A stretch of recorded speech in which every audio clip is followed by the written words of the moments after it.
O Senhor esteja convosco. Ele está no meio de nós. Proclamação do Evangelho de nosso Senhor Jesus Cristo segundo Lucas. Glória a vós, Senhor.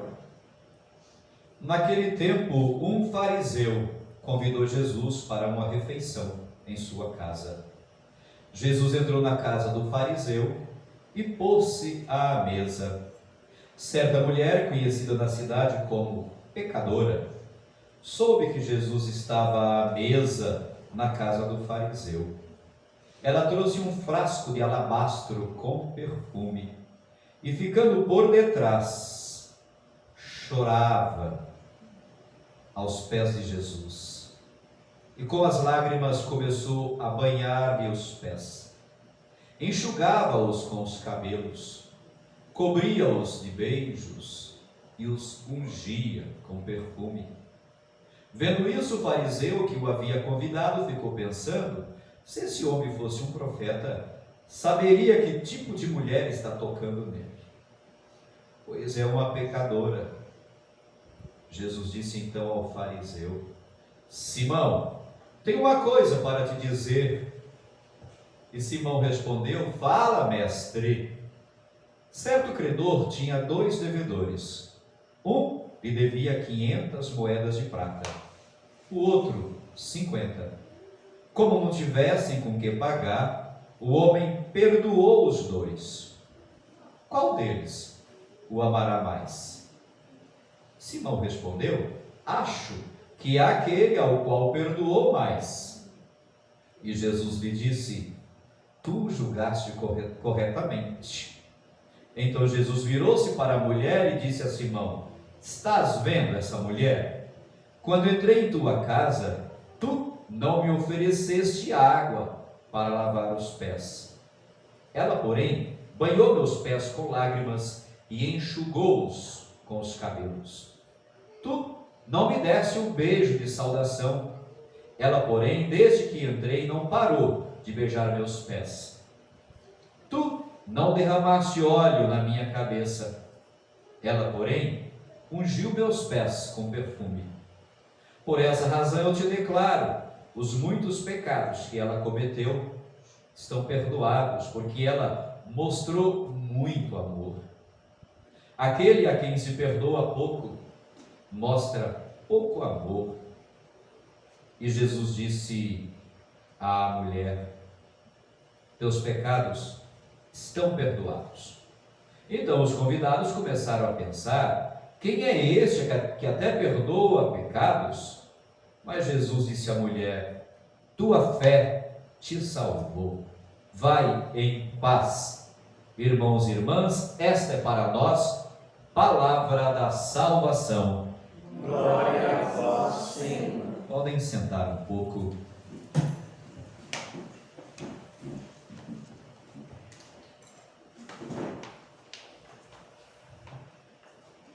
Queridos e queridas, estamos numa celebração em que somos chamados a celebrar os mártires Cipriano e Cornélio, bem como o próprio Timóteo, da primeira leitura, também foi martirizado. As leituras de hoje nos trazem um pouco de história, não é? Às vezes celebramos mártires e não conhecemos tanto a história, né? Cornélio e Cipriano são mártires aí do começo do cristianismo, ainda do 2º século do cristianismo, aliás, o 3º século do cristianismo, e cada um padeceu o martírio em lugares distintos, embora fossem companheiros de fé. Cipriano era lá da parte da África, não é? E de Cartago, que era considerada a capital romana na África, porque era o Império Romano que chegava, que dominava tudo. E ele foi verdadeiramente um grande pastor para a vida do povo daquele lugar, deu a sua vida pelo Evangelho, o pai dele era de família rica também, enfim, mas isso não importa. O que importa é o rumo que toma a vida daquele que segue Jesus, não é? E seguindo Jesus, ele deu a sua vida pela igreja, lá naquela região toda, onde ele pregou o Evangelho e onde ele foi martirizado. E quando lhe deram ele chegou como bispo a fugir um pouco para continuar evangelizando, fortalecendo o povo de Deus. Mais uma vez descoberto, foi trazido, não quis abrir mão da sua fé e então foi martirizado, foi decapitado. E as suas últimas palavras, como narram as atas de martírios dos santos aí dos primeiros séculos, foi: graças a Deus. Ou seja, graças a Deus, chegou esse momento e dele eu não vou fugir. Eu abraço esse momento como testemunho máximo da minha fé por Jesus. Da sua parte, Cornélio em Roma também fora eleito Papa, e até por influência de Cipriano, porque Cipriano, como bispo, tinha essa certa influência, digamos, com os outros bispos lá de Roma, e Cornélio foi feito Papa, né? E como Papa também foi martirizado lá em Roma, um pouco depois. E por curiosidade também, nas suas atas de martírio, as suas últimas palavras foram: graças a Deus. Então temos dois mártires em pontos tão distantes, né? Um na África, outro na Itália, em Roma, e que no entanto pagam com a sua vida, oferecem a sua vida pela igreja, com um testemunho final que é exatamente o mesmo: graças a Deus, graças a Deus. Dois mártires que nós celebramos hoje, e que eu sempre digo, em cada missa, nós nunca deveríamos nos esquecer que nossa igreja é feita de mártires, mais de milhares de mártires, que aquele sangue de Jesus que gotejou do lenho da cruz na terra, era sangue que gotejava na terra, fortalecendo a vida na luta com a morte e com os poderes do mundo. Nossa igreja é feita de sangue de mártires, de sangue que se mistura ao sangue de Jesus e que torna a nossa fé mais forte, mais fecunda, e que, olhando para a vida deles, e chegar o momento de você também ser martirizado, você certamente vai dizer como eles: graças a Deus, eu abraço esse momento. A nossa fé se fortalece na fé desses que assim testemunharam. Por um outro lado, temos aí hoje também a nossa primeira carta de Paulo a Timóteo. Timóteo também é um sujeito muito curioso da gente conhecer, porque também foi martirizado. E a história diz que ele nasceu na cidade de Listra, faz parte daquelas Listra, Derbe, aquelas cidades da Ásia ali, das 7 igrejas da Ásia. Timóteo nasceu muito provavelmente em Listra. Sua mãe chamava-se Eunice e a avó chamava-se Lloyd. Não é daí que vem Debiloide, não adianta ficar pensando nisso, viu? Mas o nome do pai não temos, conta-se que era um grego, pagão, mas a mãe dele e Lloyd eram judias, então elas a educaram muito fortemente dentro da fé judia, né? Uma formação sólida.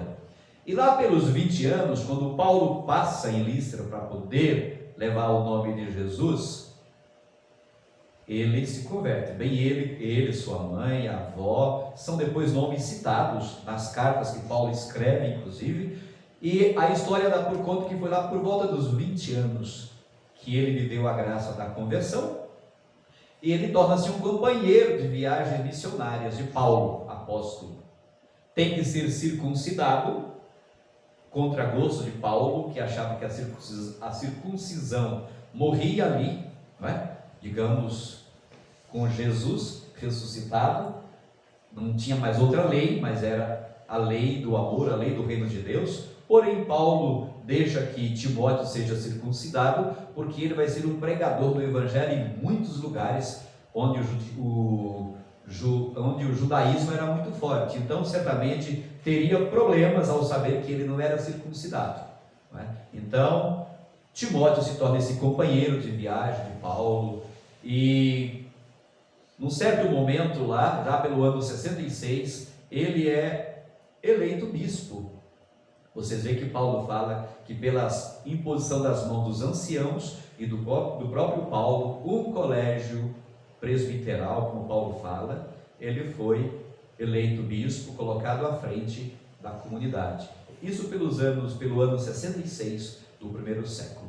E assim como o bispo, que ele também vai dar a sua vida, vai morrer, a morte dele é uma morte a pauladas e pedradas, uma morte inflamada, ou seja, como fora de Estevão, que inflamavam a comunidade judaica, e aí o próprio povo fez o martírio de Timóteo acontecer dessa forma.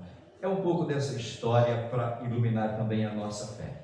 E por fim, uma palavrinha do Evangelho de hoje, em que a gente tem esse episódio tão bonito, porque Jesus é convidado a entrar na casa de um fariseu, certamente era um jantar, porque era à noite, e aí está lá, e aquele fariseu foge um pouco dos costumes da acolhida, e enquanto está lá, esperando os pratos chegarem, acontece essa cena bonita, profunda e pitoresca até, porque a mulher chega atrás dos pés de Jesus. Deveria ser um tipo de banquinho que você sentava e os pés ficavam para trás, não sei, ali, pelo que a gente consegue entender, e aquela mulher chega ali e chora, e chora, e chora, e banha os pés de Jesus com lágrimas, e os enxuga com seus cabelos, e unge os pés de Jesus com perfume, tudo isso num silêncio, sem palavras. A gente não vê, o Evangelho não fala de nenhuma palavra dessa mulher, era num silêncio. O que eu digo para vocês, que deve ter sido a confissão mais bonita que alguém fez diante de Jesus, sem uma palavra, apenas com lágrima e com silêncio, e com o arrependimento que movia a fazer tudo aquilo. Certamente que a mulher estava fazendo aquilo para dar um espetáculo, estava fazendo aquilo lá porque o seu mundo interior estava revirado, estava quebrado, estava em pedaços, e era diante de Jesus, numa confissão silenciosa, banhada em lágrimas, que ela pôde se refazer. E é através dela que Jesus vai tocar na ferida daquele fariseu e de outros que estão naquele jantar. Simão, quando entrei na sua casa, você não me deu água para lavar os pés, era um costume, Essa mulher, desde que eu cheguei, já lavou os meus pés com suas lágrimas, enxugou meus pés com seus cabelos e ungiu meus pés com perfume. Você não me deu um beijo de saudação? Não derramou óleo na minha cabeça? Tudo costumes judaicos que os fariseus seguiam. Então, Simão, está vendo essa mulher? Que você, no seu pensamento, está dizendo que eu não sei quem ela é. Eu sei quem ela é muito mais do que você imagina. E ela confessando os seus pecados sem nenhuma palavra. Eu sei de todos os pecados dela. E é por isso que eu digo para você, Simão, que a vida dela começa a mudar e a ser restaurada a partir do perdão. O perdão dos pecados. E aí a gente vê a história dos dois devedores. Um 50 e um 500 moedas. É bem diferente a proporção, Ambos perdoados. A pergunta é: a quem amará mais aquele que o perdoou? Quem vai amar mais aquele que perdoa as dívidas? Simão ainda disse: acho, eu acho que é aquele que devia 500 moedas, porque o Senhor dele perdoou muito mais. E Jesus: muito bem, Simão, quem ama muito, perdoa muito. Quem perdoa nada, não ama nada. É bonito Jesus fazer a gente entender a força e o valor do perdão a partir de uma cifra, de dinheiro perdoado, de uma dívida perdoada. E aí, por fim, isso cai na cara da gente como dois tapas simultâneos, um que dá e que você, quando vira o rosto, recebe outro também, para ser dos dois lados, para nos ensinar e nos fazer perguntar como é o nosso amor. É um amor que perdoa? Ou é um amor cheio de ínguas? Sabe o que é íngua? Quando você machuca num canto, dá umas pelotinhas debaixo do braço, na virilha, aqui, fica tudo doendo. Ou é esse amor que faz você ficar cheio de íngua, porque você não é capaz de perdoar? Nem muito e nem pouco. Então, É uma lição poderosa que nos faz entender que quem ama muito perdoa muito. Aliás, compreende que tem que perdoar sempre. Quem ama pouco sofre as desgraças do perdão que não é dado. Sofre as ínguas, sofre as dores em si mesmo, mas não perdoa. O que traduz que não ama de verdade também. Né? Então ficamos com essa mensagem de hoje, dessa mulher que se confessa sem falar nada, não é? E que revira todas as leis de um judaísmo, e dessa lição do perdão que Jesus nos oferece através de uma história muito simples. Louvado seja nosso Senhor Jesus Cristo, para sempre seja louvado.